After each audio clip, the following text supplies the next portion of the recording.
Durante mis primeros años como creyente tuve la bendición de conocer al reverendo William Hayes, que era un misionero de los Bautistas del Sur que trabajaba en la comarca lagunera. El hermano Hayes fue una influencia decisiva en mis primeros pasos en la fe. De cuando en cuando, junto con otros miembros de nuestra iglesia, lo acompañábamos en sus viajes a la ribera del río Nazas en el municipio de Rodeo, Durango, donde él desarrollaba un ministerio evangelístico y pastoral en varias comunidades. Era el final de los años 70, principio de los años 80, los días de la administración del presidente Carter en los Estados Unidos. El presidente Carter era un diácono bautista que en ese tiempo puso en relieve el tema del nuevo nacimiento en la sociedad norteamericana. Debemos recordar que el principio eclesiológico bautista demanda una membresía regenerada, es decir, una congregación formada por convertidos. En uno de los viajes del misionero Hayes, él escuchaba un programa de radio en inglés que claramente le molestaba, y entonces volteó y me dijo que estaban hablando del nuevo nacimiento, pero sin ninguna conexión con su significado bíblico. Me dijo que dado que en ese momento el nuevo nacimiento era un tema popular, era un tema de moda en su país, todo el mundo hablaba de él, aunque cada quien tenía su propia idea de lo que significaba. El concepto del nuevo nacimiento fue planteado por el maestro en su encuentro con Nicodemo, aquel fariseo a quien dijo: de cierto te digo que si no nacieres de nuevo, no puedes ver el reino de Dios. ¿Qué significan estas palabras? O más específicamente, ¿qué significa el nuevo nacimiento? Veamos, hermanos, las respuestas que el texto nos ofrece. Antes, hermanos, de continuar con nuestra enseñanza, debo comentar que el hermano Hayes fue un hombre que murió relativamente joven, tendría 50 y tantos años, murió por un problema de cáncer de próstata, truncando un ministerio muy fructífero. Era un hombre amado por las iglesias de la comarca lagunera, un verdadero hermano en la fe, y como misionero y como pastor era un hombre celoso. De cuando en cuando llevaba personas de la iglesia a la que pertenecíamos para que lo acompañáramos en sus viajes misioneros, y hace 8 días comentaba de la hermana Elvira Chacón, una mujer que fue en ese viaje y llegó y tocó la puerta del sacerdote del pueblo. Ella no lo sabía. El hombre la recibió muy atentamente, muy educado, la escuchó y después le dijo: mire, yo soy el párroco del pueblo. La hermana Elvira se quedó petrificada por un momento y dijo: bueno, entonces usted es el que tiene más necesidad. Y entonces empezó a compartirle. El hombre escuchó tan de buena gana que se hicieron amigos, y cada vez que la hermana Elvira acompañaba al misionero, iba a buscar al sacerdote, hablaba con él, oraba con él, leían juntos la Biblia y llegaron a desarrollar una relación de sincera amistad. Este hombre reconocía que una mujer con muy poca educación era, sin embargo, una cristiana fervorosa, comprometida con el anhelo de compartir el mensaje del Evangelio. Jesucristo le dijo a Nicodemo: si no nacieres de nuevo, no puedes ver el reino de Dios. Esto nos lleva a pensar en los significados de esta afirmación, y el texto nos enseña en primer lugar que el nuevo nacimiento es una nueva vida. Debemos empezar reconociendo, hermanos, que la conversión de gentiles al judaísmo era bien conocida en tiempos del Nuevo Testamento. Sus rituales de conversión estaban bien establecidos en tiempos del Señor Jesús. En el caso de los varones que querían hacerse judíos, debían circuncidarse, ofrecer un sacrificio y participar en un lavamiento ritual, después de lo cual se decía podían casarse con su propia madre porque eran personas totalmente nuevas. Obviamente se afirmaba esto en sentido figurado. Las damas la tenían más fácil, participaban simplemente de un lavamiento ritual y entonces eran consideradas judías. La matriz de la que nació el cristianismo fue judía. No debemos olvidar que el evangelio cristiano es la buena noticia acerca de un judío, y que en primera instancia fue predicada por judíos a los judíos. Tampoco debemos olvidar que en el desarrollo de sus ministerios, los misioneros cristianos guiaron sus pasos por las sendas judías, entre comillas, Es decir, apelaron con su mensaje tanto a comunidades judías ya establecidas en el mundo gentil como a sus adherentes gentiles, como nos dice el libro de los Hechos, capítulo 17, versículo 11. Pero más allá de cuestiones propiamente históricas, cuando el Señor Jesucristo habló con Nicodemo, le habló de una experiencia espiritual. El Señor Jesús le habló de la necesidad de la conversión. Nicodemo es un personaje tan fascinante como misterioso. Era, dice el texto, un principal entre los judíos, un miembro del Sanedrín, reputado como maestro en medio de su pueblo. Se discute la etimología de su nombre.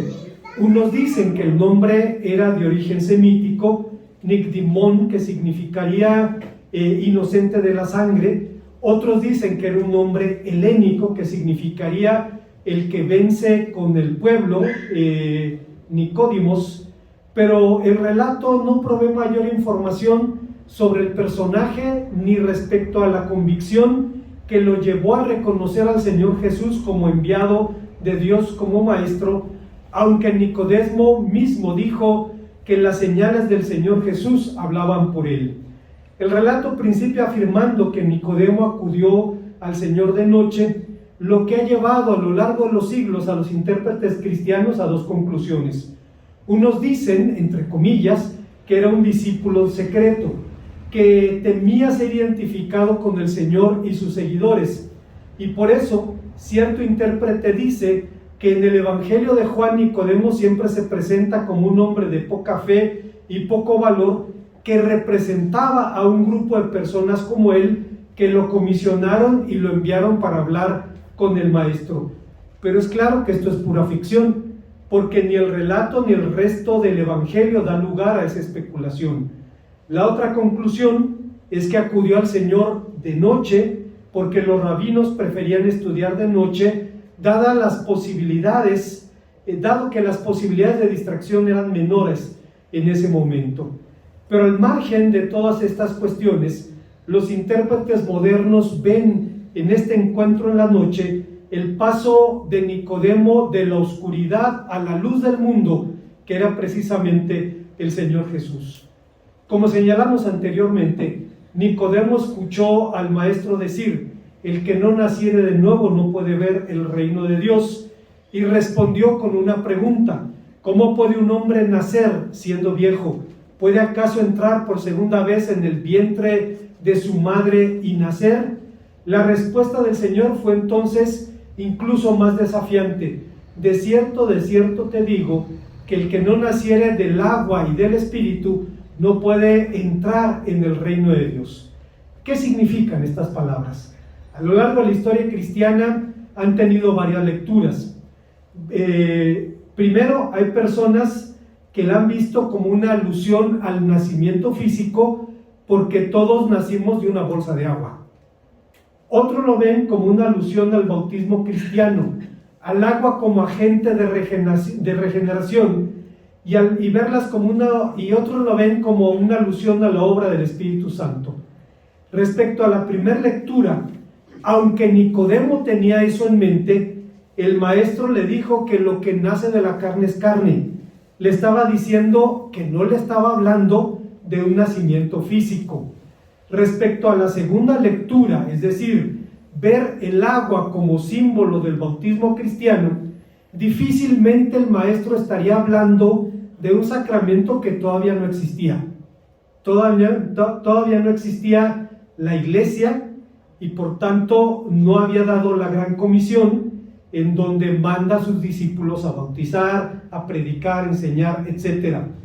El Señor no iba a hablar a Nicodemo de forma oscura, de forma incomprensible. Quería iluminar al hombre en vez de hablarle de manera misteriosa. Más aún, si usted se fija, el agua solo es mencionada en este versículo, en las tres alusiones en las que el Señor Jesús habla del nuevo nacimiento. En el versículo 3, en el versículo 5 y en el versículo 7, y solamente habla una vez acerca del bautismo. Adicionalmente, el Nuevo Testamento nunca enseña que el bautismo sea necesario para salvación. No lo enseña. Pablo decía y resumía su ministerio, decía, testificando a judíos y a gentiles acerca del arrepentimiento para con Dios y de la fe en nuestro Señor Jesucristo. Pero respecto a la última lectura, es claro que todo el capítulo tiene como tema al Espíritu Santo, que a diferencia de aquellos que dicen que el Espíritu solo obra mediante el sacramento, el maestro le dijo a Nicodemo que el Espíritu es como el viento, oye su sonido, ni sabes de dónde viene ni a dónde va. Esto me recuerda a las palabras de William MacDonald, un comentarista bíblico del siglo pasado, quien dijo algo muy importante respecto a la obra del Espíritu Santo. Dice, el Espíritu Santo es soberano y se mueve como le agrada. Tratamos de hacer que encaje en algún modelo particular, pero nuestros intentos se frustrarán invariablemente. La mayoría de las figuras del Espíritu Santo son fluidas: viento, fuego, aceite, agua. Intentemos sujetarlos con nuestras manos y siempre veremos que de alguna manera nos dice, no me puedes limitar. Algunos afirman que en el libro de los Hechos hay un modelo definido y predecible de evangelización, pero el único modelo que podemos ver allí es la soberanía del Espíritu Santo. Los apóstoles no siguieron un libro de texto, sino la dirección de Dios, que con frecuencia era diferente a lo que el sentido común pudiera dictarles. A modo de ilustración, veamos lo que el Espíritu hizo con Felipe, dejando un exitoso avivamiento en Samaria para ir a testificar a un solo eunuco etíope que iba en camino a Gaza. En nuestros días debemos guardarnos de dictarle al Espíritu Santo lo que puede o no puede hacer. No está limitado a los métodos ni atado a nuestras maneras tradicionales de hacer las cosas. Sabe cómo protestar contra nuestro formulismo, contra nuestro ritualismo y nuestra falta de vida, haciendo surgir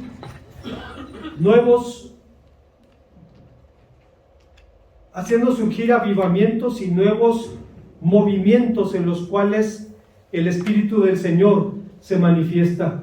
Por tanto, debemos abrirnos a esta dinámica soberana del Espíritu Santo y no quedarnos sentados al lado del camino con una actitud crítica.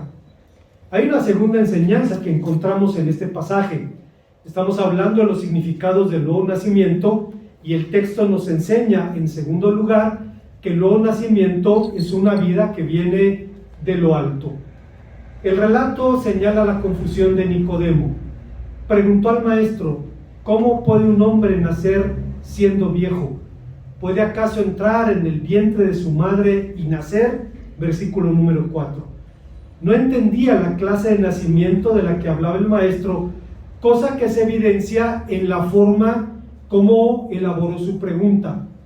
Por su construcción en la lengua del Nuevo Testamento, Nicodemo esperaba una respuesta negativa. En griego hay maneras de formular una pregunta que espera una respuesta negativa. Es como si en español se dijera, no estarías hablando de nacer físicamente otra vez, ¿verdad? Se espera una respuesta negativa.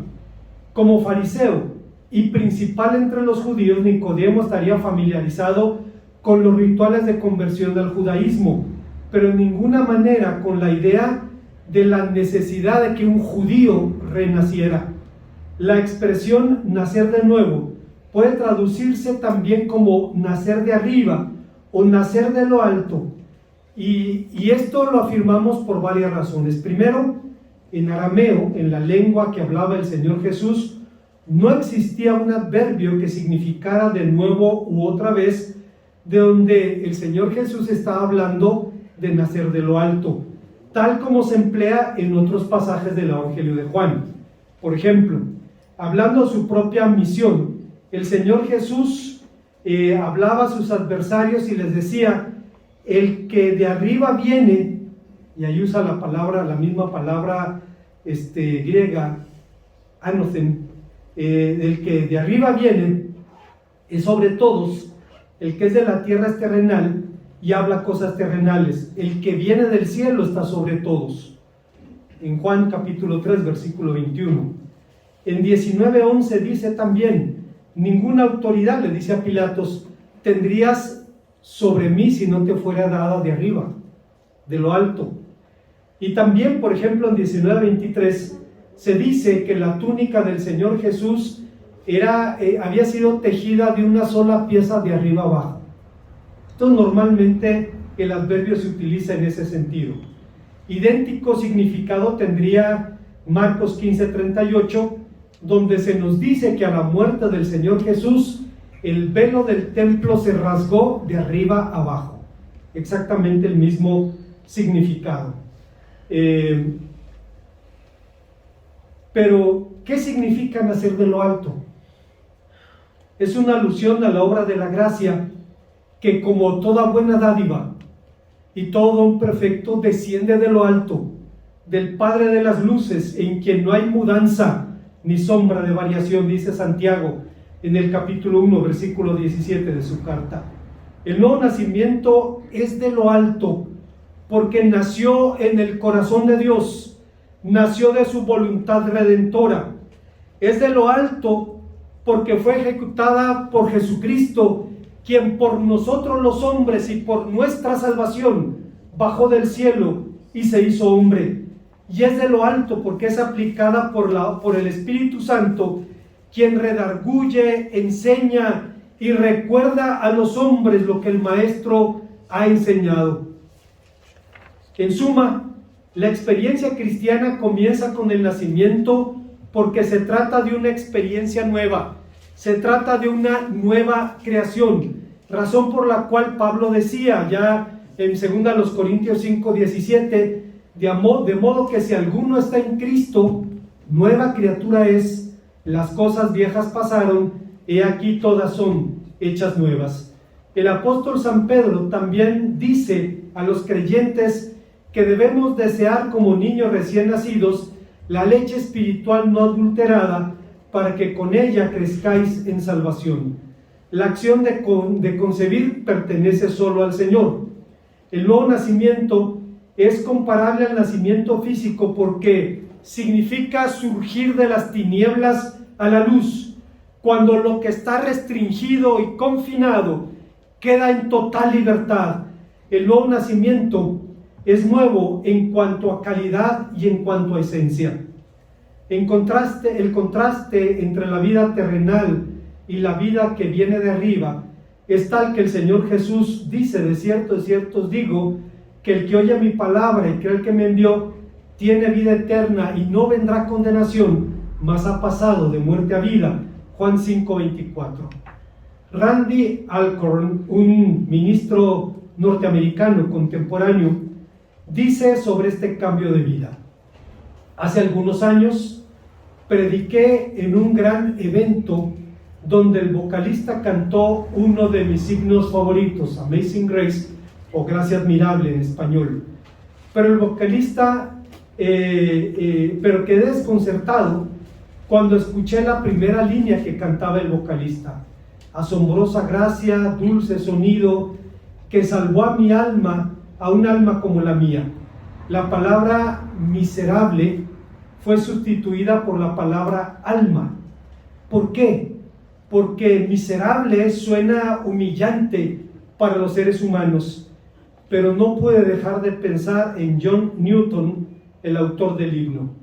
Había sido un traficante de esclavos inmoral, blasfemo, un hombre que sabía que era miserable y que había llorado por la profundidad de su pecado.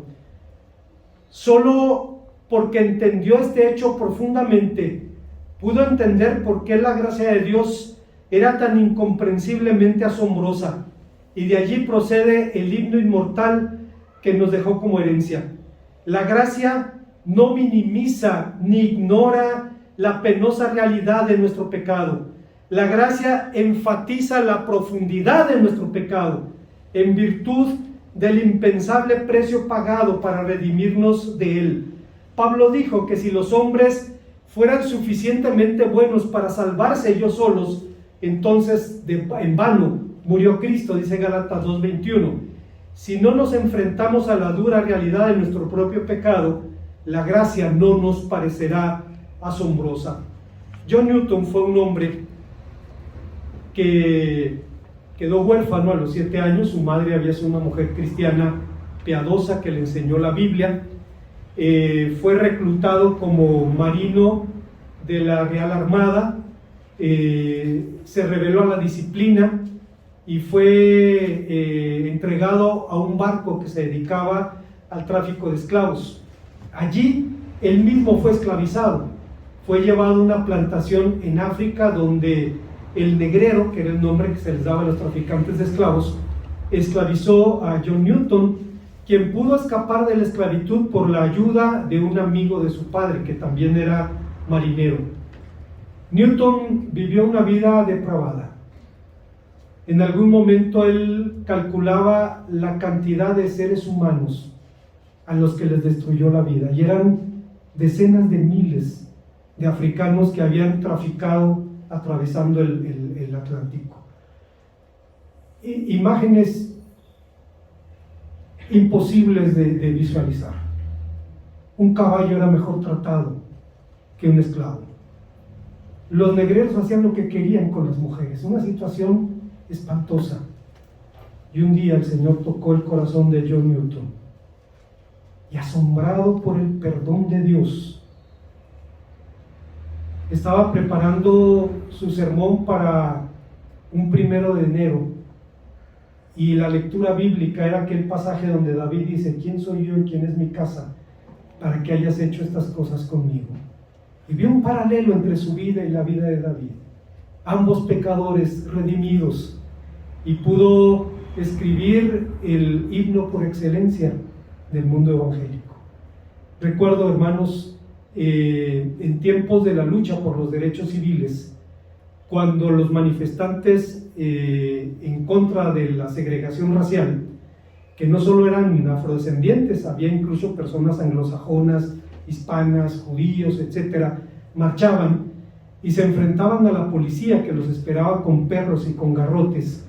Ellos aprendieron que la música amansa a las fieras y empezaban a cantar Gracia admirable, y manifestantes y policías bajaban las manos y empezaban a recordar el himno de la gracia y de la misericordia de nuestro Dios. Hay una tercera y última enseñanza en este pasaje. El texto nos enseña que el nuevo nacimiento es una vida que trasciende a la eternidad. Finalmente el Señor Jesús dijo que el que no naciere del agua y del Espíritu no puede entrar en el reino de Dios. El reino de Dios es el corazón del mensaje del Señor Jesús. Si usted se fija, el Señor no hizo de la iglesia su tema principal. Vaya, de la iglesia habló 2 veces. Mateo capítulo 16, versículo 18 y 18, versículo 17. Su gran tema era el reino. Empezó su ministerio, dice Marcos 6:10, Lucas 8:1 dice, anunciando el evangelio del reino. Enseñó a los suyos a rogar, venga tu reino, en Mateo 6:10. La mayor parte de sus parábolas principian con la frase, el reino de los cielos es semejante a. El clímax de sus enseñanzas llegó con su mandamiento, buscad primeramente el reino de Dios y su justicia, y todo lo demás vendrá por añadidura. Juan 6:33. El maestro mismo, dice la palabra de Dios en Lucas 4:5-7, fue tentado con los reinos de la tierra, y sus discípulos fueron advertidos a no voltear atrás, porque en tal caso serían declarados indignos del reino de Dios, dice Lucas 9:62. La totalidad de la empresa misionera está centrada en el reino, y será predicado este evangelio del reino entre las naciones, dice Mateo 24:14. Durante la celebración de la última cena, el Señor Jesús dijo a los discípulos, no sabéis cuánto he deseado beber del fruto de la vid, porque no volveré a beberlo con nosotros hasta el día en que lo beba nuevo en el reino de Dios. La promesa de la segunda venida va acompañada con la visión del Hijo del Hombre viniendo en su reino, dice Mateo 16:28. ¿Qué significa entonces ver el reino de Dios? La mayoría de los intérpretes modernos concuerdan, que el reino debe entenderse aquí en un sentido dinámico. Debería traducirse como el reinado, ya que se trata de la aplicación o puesta por obra del gobierno de Dios. El que no nazca de nuevo, no solamente no puede entrar, dice el Señor Jesucristo, ni siquiera puede ver el reino de Dios. En su Evangelio, Juan habla más de la vida eterna, que significa, en otras palabras, entrar al reino, como se plantea en los evangelios sinópticos. La promesa del nuevo nacimiento incluye también la vida eterna, que es uno de los grandes temas del Evangelio de Juan, porque de tal manera amó Dios al mundo que ha dado a su Hijo unigénito, para que todo aquel que en él cree no se pierda, mas tenga vida eterna. En su estudio sobre la vida eterna, un erudito británico del pasado, C.H. Dodd, decía: nada más natural aquí para empezar por la propia declaración del Evangelio del propósito de su obra. Juan escribe: para que creáis y tengáis vida, en el capítulo 20, versículo 31 de su Evangelio. Y este también es el objetivo por el cual Cristo murió. Yo he venido para que tengáis vida y tengáis vida en abundancia, dice en Juan 10:10. La vida es el tema central de la obra. Hablando, hermanos, sobre nuestra esperanza como cristianos, C.S. Lewis, el autor de las Crónicas de Narnia, quien, como usted sabe, también fue un profundo escritor cristiano, dijo algo muy interesante respecto a la esperanza. Dice: la esperanza es una continua expectativa de un deseo o vida eterna. Los cristianos que más hicieron por el mundo fueron los que más pensaron en el otro mundo. Si nuestro objetivo es el cielo, la tierra se nos dará por añadidura. Si nuestro objetivo es la tierra, terminaremos perdiendo ambas cosas. Parece una extraña regla, pero algo parecido parece funcionar en otros asuntos. La salud es una gran bendición, pero en el momento en que hacemos de ella uno de nuestros objetivos directos y principales, nos convertimos en hipocondríacos y empezamos a pensar que estamos enfermos. Es probable que disfrutemos de salud solo si deseamos disfrutar también otras cosas: la comida, los juegos, el trabajo, la diversión, el aire libre, etc. Del mismo modo, jamás salvaremos a la civilización mientras la civilización sea nuestro objetivo. Debemos aprender a desear algo más. Y obviamente estaba hablando de desear a Dios y la vida eterna. Es claro que la vida eterna es un concepto más cualitativo que cuantitativo. Tiene que ver más con la clase de vida que es que el tiempo que dura. Porque hay gente que dice que eso de estar en el cielo tocando un arpa, montado en una nube por la eternidad, debe ser tremendamente aburrido. Lo he dicho en otras ocasiones. Siempre que viene esta idea a la mente de un servidor, recuerdo a Manuel Arzabe, un personaje a quien conocí en la Ciudad de México cuando era misionero de la Iglesia Bautista Betel de Azcapotzalco, y él me preguntó: ¿usted es de Torreón? Sí. Mi papá fue fundador de Torreón. Yo le concedí el beneficio de la duda, pero no recordaba el nombre de Manuel Arzabe como fundador de Torreón. Recordaba a Andrés Eppen, entre otros, ¿no? Pero no a él. Bueno, dije, me reservo el derecho a la duda. Volví a Torreón ese invierno y fui al Torreón. En Torreón hay un torreón, que es la edificación que le dio nombre a la ciudad. Servía para controlar las avenidas del río Nazas y como defensa contra los comanches que invadían el norte de México todavía a mediados del siglo XIX. Bueno, ahí estaba. El último nombre de la lista era Manuel Arzabe. Manuel Arzaba es un hombre muy interesante. Se enamoró de la que es su esposa y dice que ella vivía, si mal no recuerdo, en Iguala y él en la Ciudad de México. Y cada sábado la iba a visitar en bicicleta. Se iba de la Ciudad de México a Iguala en bicicleta. Ya iba pedaleando, dice, de ida no hay ningún problema porque vas del altiplano a la costa, es de bajada. El problema es de regreso. El problema es subir las cuestas, las pendientes para llegar a la Ciudad de México. Dice, cuando estaba con ella, el tiempo era un instante, era un suspiro. Estar sin ella era una eternidad. La percepción del tiempo cambia radicalmente. Cuando estamos con alguien a quien amamos, es un instante. Cuando estamos lejos de él, es una eternidad. Ahora entendemos por qué. El apóstol San Pedro dice a los cristianos: a quien amáis sin haber visto, en quien os gozáis ahora con un gozo inefable. La eternidad es un concepto más cuantitativo que cualitativo. Más que cuánto dura, es comunión con Dios, comunión con el Padre. Bueno, hermanos,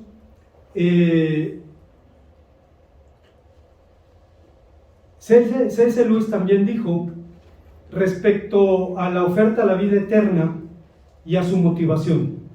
Dijo: cuando el cristianismo dice que Dios ama al hombre, quiere decir precisamente eso, que ama al hombre, no que tiene alguna preocupación desinteresada por su bienestar,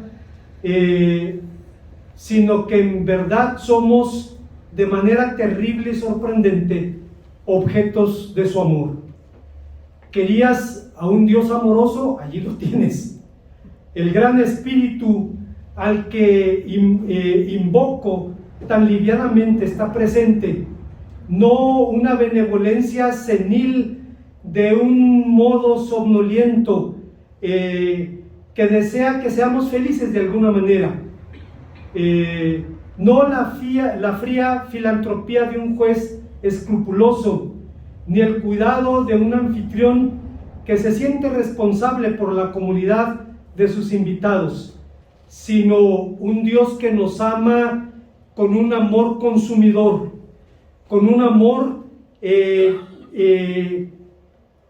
que hizo precisamente enviar a su Hijo Jesucristo por nosotros. Creo que la cumbre de nuestro relato, hermanos, se encuentra en el versículo 16 de Juan 3. Usted lo conoce de memoria. De tal manera amó Dios al mundo, que ha dado a su Hijo unigénito, para que todo aquel que en él cree no se pierda, mas tenga vida eterna. Dicen los autodenominados testigos de Jehová que este es el único versículo que los evangélicos conocemos de memoria. Tal vez sea cierto en muchos casos, hermanos, o en algunos casos, pero si usted entiende bien este texto, si comprende bien lo que nos está diciendo, no necesita memorizar muchos más.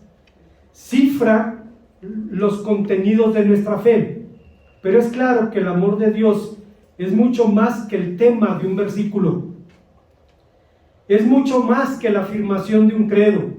El amor de Dios es realmente su respuesta a nuestras necesidades más profundas. Decimos esto porque hay personas en el mundo que nunca han sabido lo que es un amor incondicional. Los han apreciado si actuaban de tal o cual manera, si obtenían tal o cual logro, pero no sabrían en absoluto lo que significa ser amados por ellos mismos a pesar de sus fallas, tanto en los momentos de éxito como de fracaso.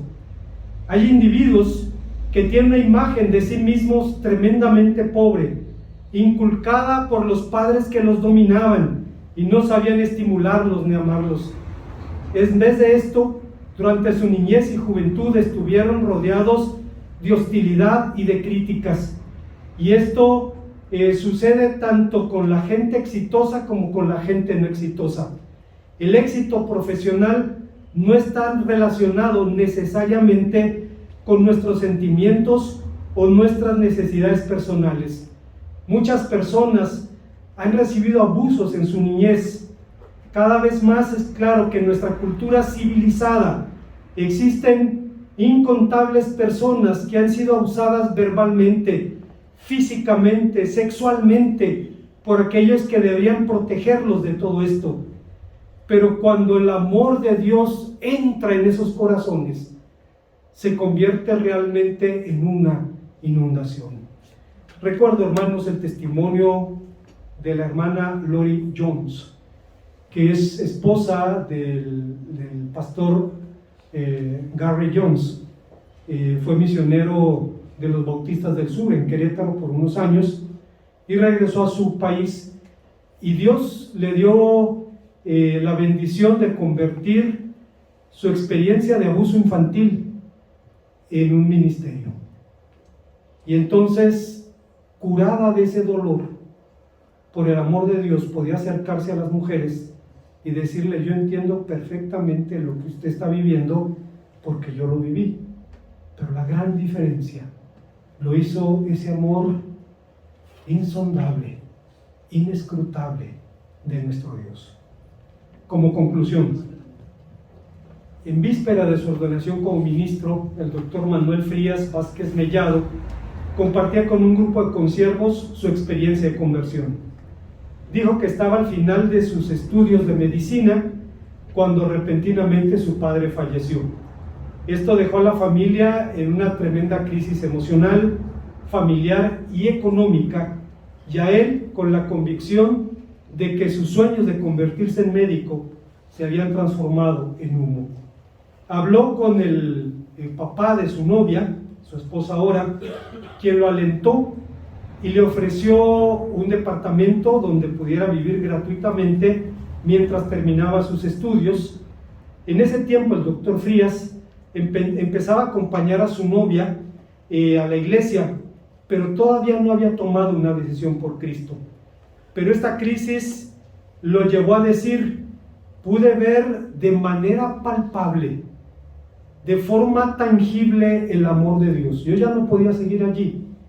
El suegro le dijo: quédate en ese departamento, ven a comer a la casa, no puedes truncar tu carrera. Y dice, con muchos esfuerzos finalmente pudo terminar. Y su respuesta fue su entrega incondicional al Señor.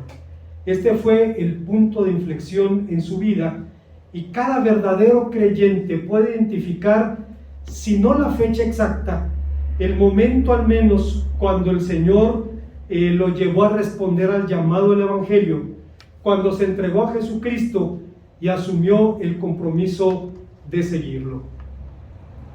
Sin embargo, hermanos, con todo lo que hemos dicho, a pesar de que el tema del nuevo nacimiento es edificante, porque descifra la obra divina de redención, a pesar de eso, no es un tópico doctrinal. No es el acontecimiento que le pone fecha a nuestro acta de nacimiento espiritual.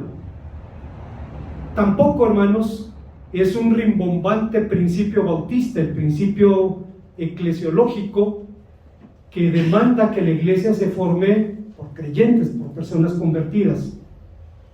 En parte es todo eso, pero no solo es eso. Carlos Spurgeon diría respecto al nuevo nacimiento: cuando los hombres están pereciendo en torno a uno, sería cruel desperdiciar el tiempo tratando de interesar sus mentes o alimentar sus fantasías. Tendríamos que hacer algo práctico y atender con la mayor diligencia sus necesidades urgentes. Los está matando el hambre, entonces démosle comida. Los está matando el frío, entonces proporcionémosles cobijas. ¿Acaso es la enfermedad? Entonces administrémosle medicamentos. Cual sea el caso urgente, hay que limitar todas las cosas necesarias y atender con todo corazón lo que deben recibir como atención. Lo que pudiera ser puede esperar. Lo que debe ser exige inmediata respuesta. Ahora bien, las necesidades espirituales de los seres humanos son urgentes y entre ellas la más apremiante es su regeneración. Es necesario que nazcan de nuevo o estarán perdidos para siempre. Por tanto, no vamos a dilatar este tópico en este momento y le vamos a dar toda nuestra consideración, dejando que estos asuntos interesantes esperen, otros asuntos interesantes esperen hasta que este importante tema llegue a su feliz conclusión. Nuestro sincero deseo es que haya una recolección de almas para el granero de la salvación, pero para que esto suceda es necesario que nazcan de nuevo. Lo que Carlos Spurgeon estaba diciendo es, hablar del no nacimiento es muy bonito, es edificante, nos recuerda nuestra propia experiencia espiritual, pero no termina allí. Se constituye en un imperativo, en un llamado a compartir el Evangelio. Hace unos años mi hermano Sergio Méndez me dijo: pastor, quiero hablar con usted, me da culpa, quiero confesarme. ¿Qué pasó, hermano Sergio? Dice, tuvimos la cena de fin de año, dice, y un amigo de mi hijo estaba solo, y entonces mi hijo preguntó si lo podíamos invitar a la cena, le dijimos que sí. Pero luego llegaron los papás del amigo, y pues también nos invitaron a la cena, personas católicas practicantes, amigos del obispo de Toluca, etcétera, etcétera. Y dice el hermano Sergio, bueno, pues bienvenidos, etcétera, etcétera, etcétera, vamos a orar por los alimentos. Oran por los alimentos y empiezan a comer, y una de las personas le dice, disculpe, vi que oró, pero no se persinó. No, nosotros no nos persinamos. ¿Por qué? Y dice el hermano Sergio, me viene una tentación, darle la suave que les damos siempre. Bueno, creemos en el mismo Dios, en el mismo Cristo, tenemos un 97% de coincidencias doctrinales, dice, pero no podía hacer eso, porque no hablamos de las diferencias. Son un 3, un 4%, pero hermanos, perdón, y se dice que compartimos con el chimpancé el 97% de los genes, y el 3% hace la diferencia. Y dice el hermano Sergio, pues lo siento mucho, tuve que hablar de las diferencias, con la Biblia en la mano. Y dice, y no sabían qué decirme. Dice, fue amable, fue cordial la plática, fue con respeto, pero no iba a esconder la verdad del Evangelio, sino tenía que compartirla.